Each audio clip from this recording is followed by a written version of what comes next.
Today I'd like to share with you a swim I got halfway through and proclaimed to my crew, this is the day I learned to swim for.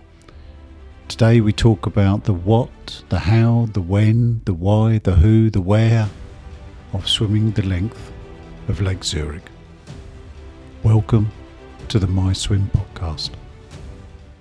MYSWIM is every person's personal adventure in the water, whether it's learning to swim, wild swimming, channel swimming, winter swimming, another aquatic sport like water polo, synchronized swimming, triathlon, or something social with friends, the best kind. And everything in between, your happy place, your aquatic adventure, and together we can explore it. As a slight deviation from our normal MYSWIM podcasts, I'm going to run through the what, the where, the who and the how through a series of questions friends have asked me over the years. I feel this will give the detail of the swim, but I will put links in the show notes where you can get further information if this beautiful swim is to one day be your own individual MYSWIM. Equally, if you've been fortunate enough to experience this swim yourself, and feel I've missed something that can help others, feel free to leave the comments on the MYSWIM forum found on the community page of MYSWIM UK website. Thank you.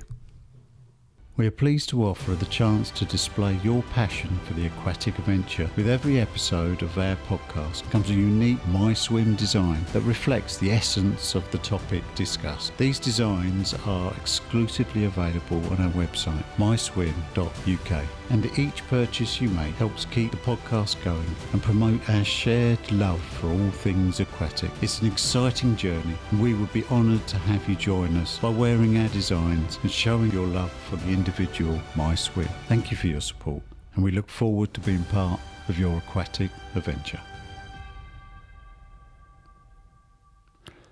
I'm going to avoid jumping straight into the how of the race because, as with so many swim events, they start way before the day you get your feet wet on the race day. So I'd like to start with a bit about the lake, the decision to take it on, the training and the preparation of both the mind and the kit.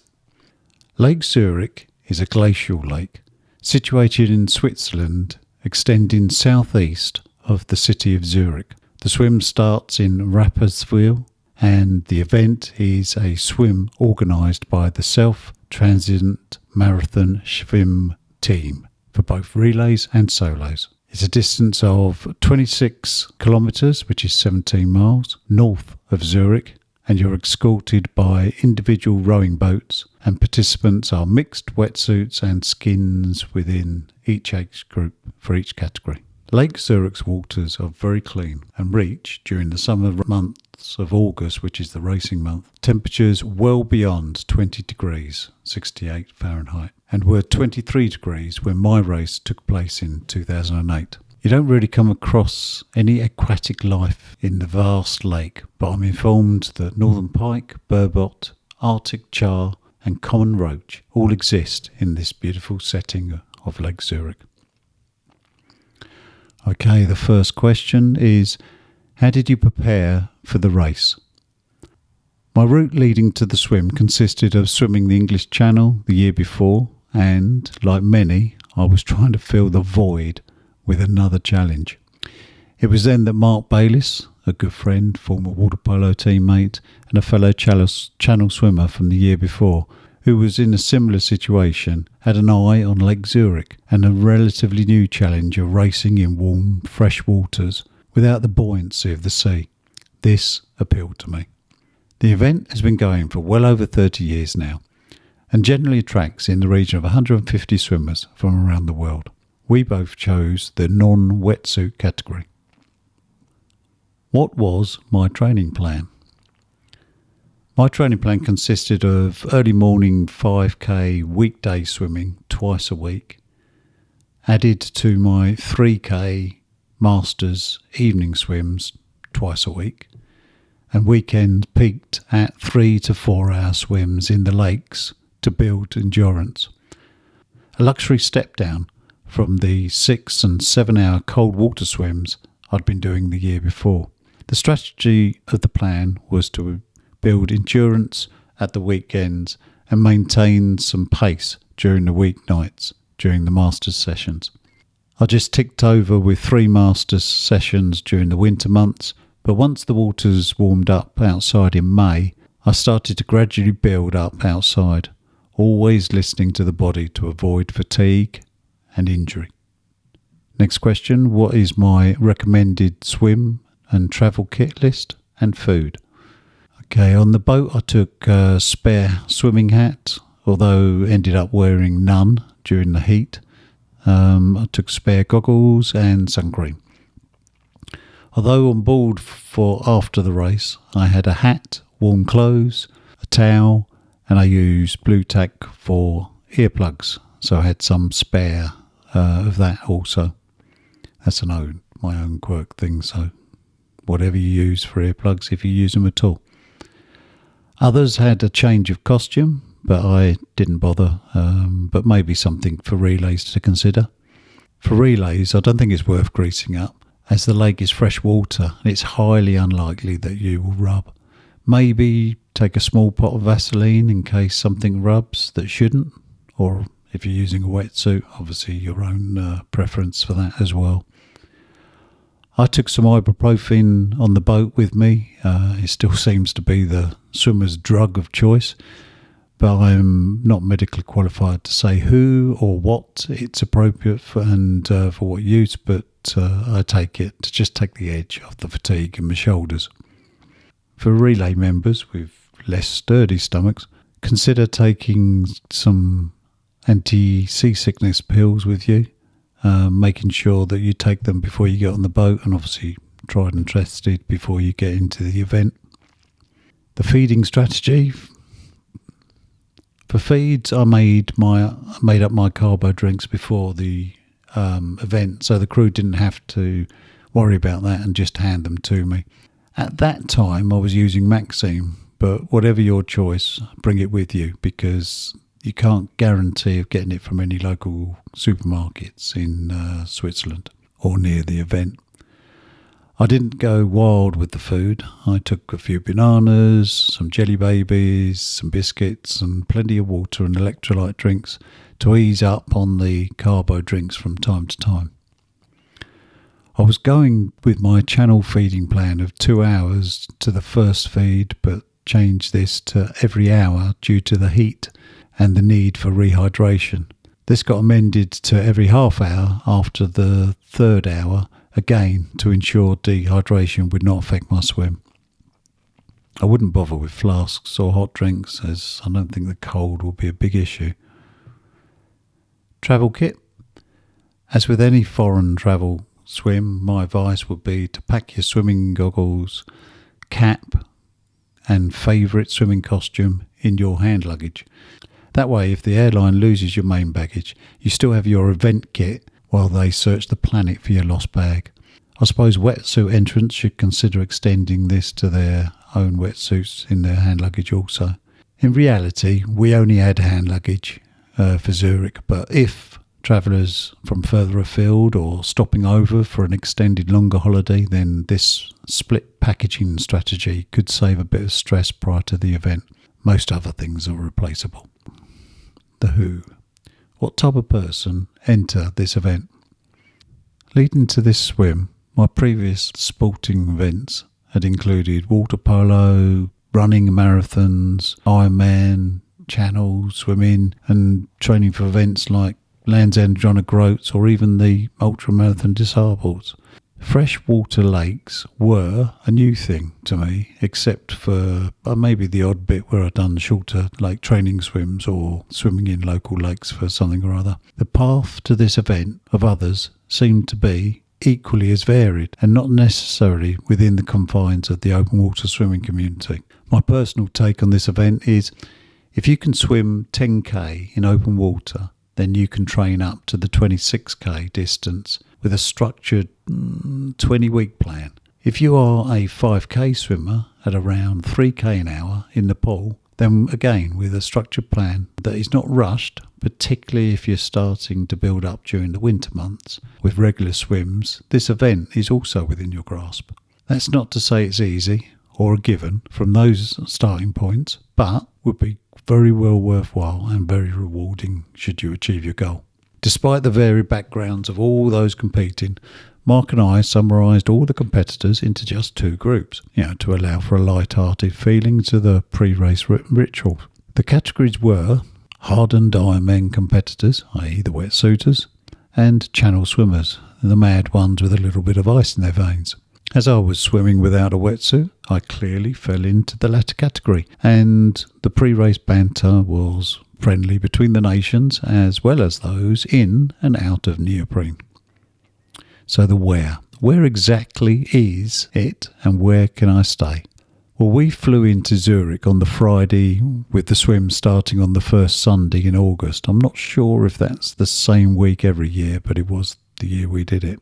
The train trip is then from the former Swiss capital of Zurich to Rapperswil, where the swim begins. It takes about half an hour by train, a distance that takes most swimmers 9 to 12 hours to swim on race day. I stayed at the Hotel Sphere in Rapperswil the year I did it. It was close to the station and the place where most of the swimmers seem to be staying also. Rapperswil is a lovely place, and the lake is never far from the restaurants with stunning views. It was impossible not to enjoy the venue. The race briefing and registration was near the hotel and was on a Saturday afternoon.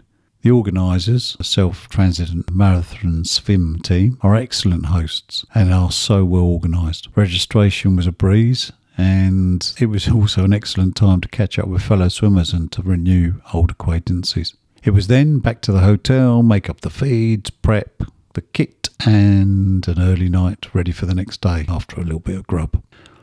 What happens on race day prior to the start?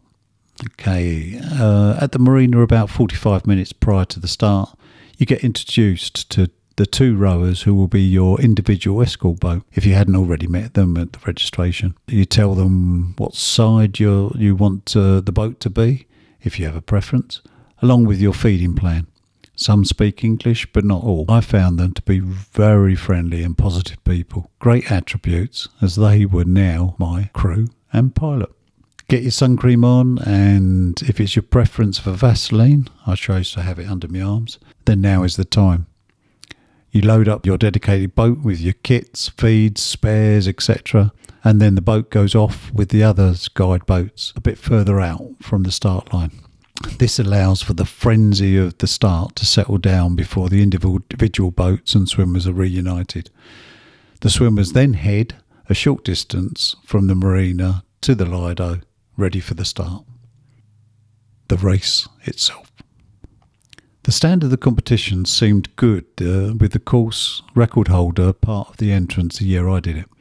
A local Swiss guy called Jörg Schmid, who ultimately went on to break his own record before the day had finished, with a time of 6 hours, 35 minutes and 23 seconds. And as far as I'm concerned, that's not swimming, that's hovering over the water. It's an incredible pace. And the guy was in my age group and category. We all lined up for the race start at 7 a.m. For me personally, it was a great feeling lining up alongside my good friends and channel stalwarts Jim Bolcher and Mark Bayliss, who I'd been training with week in, week out the year before, as we successfully got across the channel individually and on separate days. This was an event we could enjoy together on the same day, a huge plus even before the race had started. Each competitor contemplates their own race plan as they wait for the horn to signal and the flurry of moving arms and legs as the start horn blows, each looking for a space of clear water. The mass start of wetsuit and non-wetsuit competitors combined had a very Ironman type feel to it, and something due to the years of water polo Mark, Jim and I felt very comfortable with. However, this time we appreciated that if you collided in this scenario, it was an accident rather than someone trying to take your head off blindside of the referee. If you're not comfortable with this, then either line up out wide or just let the masses go off for a few seconds at the start. These extra few seconds at the start won't matter over the course of 26 kilometres, especially if this strategy means that you get to enjoy your swim. From the start, the aim is to head towards the headland on the east side as you head off north up the lake towards Zurich. After about 200 metres or so, each swimmer is joined by their own support boat, which leads through the course and provides feeds when requested. As I said previously, my feed plan was broadly channel based, feeding on the hour until about hour 3 when I went to half-hour feeds. Feeding counters are brief stops without touching the boat, and along with the carbo drinks I would have options of banana, gels, jelly babies, something like that. Your choice is handed to you from the rowing boat to the swimmer. So this continued until, for me, the last hour, where I wrongly forgo my feed, in hindsight making a mistake, but I'll get to that later. From the start, the race soon spreads out, and swimmers settle into their own worlds of whatever motivates them to stroke through each mile. The beauty of the surroundings and the warm water, remember 23 degrees, can easily put a swimmer into a meditating state and only broken by the need to feed. After about a couple of hours, I felt strong due to the endurance training that I'd put in the months before, and I felt incredibly relaxed as each stroke had that rare feeling of hitting the sweet spot before going into a glide in the smooth, flat waters. I decided to take my swim hat off because I was so warm, and at the next feed, I looked around at the amazing green scenery with the small, picturesque terracotta-roofed white houses. This felt so good. It was then the boat crew checked in on me. "How are you feeling, Miggy?" "Looking strong." "Thank you," I replied. "Everything is so beautiful. I feel like today was the day I learned to swim for." And do you know what? In my heart, I knew I meant it. Soon, we were at Melon, where the ferries cross the lake. It's around about halfway. The cut-off to get to that point for solos is 6.5 hours from the start, and 6 hours for relays, who start half hour later after the solo swimmers. It's around about 14.5 kilometres into the swim, if this helps you gauge how close you are to the cut-off. The overall cut-off for the race is 12 hours, or was the year I did it for solos, and 11.5 hours for relays. But I don't think I know anyone who hasn't comfortably made these times. But then again, I don't know everyone who has attempted the race over the many years it's been undertaken. Despite the distance of the swim, my race still came down to a sprint finish for the final 2 miles. From about the sweet spot of the halfway mark, I hadn't seen anyone for a long while. Then, as I came round the final headland and saw the Zurich finish line in the distance, they had large arch of balloons that I could just about make out as my crew pointed it out to me. I spotted a swimmer about 500 metres ahead of me. I was still feeling quite strong, so decided to give it whatever I had left to see if I could catch them. At about the final mile mark, I made the decision to forego my last feeding stop because I was now close to that other competitor. However, as I went on, I hit a wall as I'd run low on fuel to burn physically. The distance and the big push had drained my reserves, and I was regretting not stopping for even a carbo gel. The fact I was so close to the other swimmer made me decide to send all my internal whinging to somewhere else and to push on and to see what would happen. I managed to pass the other swimmer with less than half a mile left to go, not realising at the time that it was the difference between bronze and 4th place in our category. The crowd knew, however, and had been watching the events unfold, and the reaction was incredible when I finished and got out of the water. They make everyone feel special as you finish the race, with officials filming and interviewing every competitor, along with a lovely award ceremony. So, what are my lasting impressions of this swim? This is such a great, beautiful swim in a beautiful venue. Well organised, friendly, well supported, and the warm weather making for, in my mind, the perfect event. I would definitely recommend it if you are a strong swimmer looking to step up from 5 to 10k events. For effort, I would probably put it on par with running a marathon, But remember, I'm more a swimmer than a runner. And looking back on the event, people do it not for the podium finish.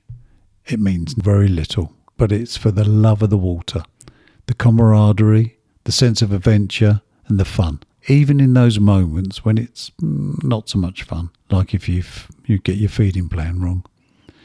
These are the lasting legacies of this beautiful swim. It's not as easy to get in as it used to be, but I truly hope that one day you'll get the chance to experience this event, or at least find that special day on some other event when you can pause and thank that person who taught you your love of swimming. For me, this was that day, and the person I thank is my dad. So, I was being told I can't break with the tradition of asking about a fictitious swim-off, and I have had one set for me, and it's here. Okay, right. And it is, who would win in a fictitious swim-off between Batman and Spider-Man, and why? Oh, classic superhero swim-off, this one.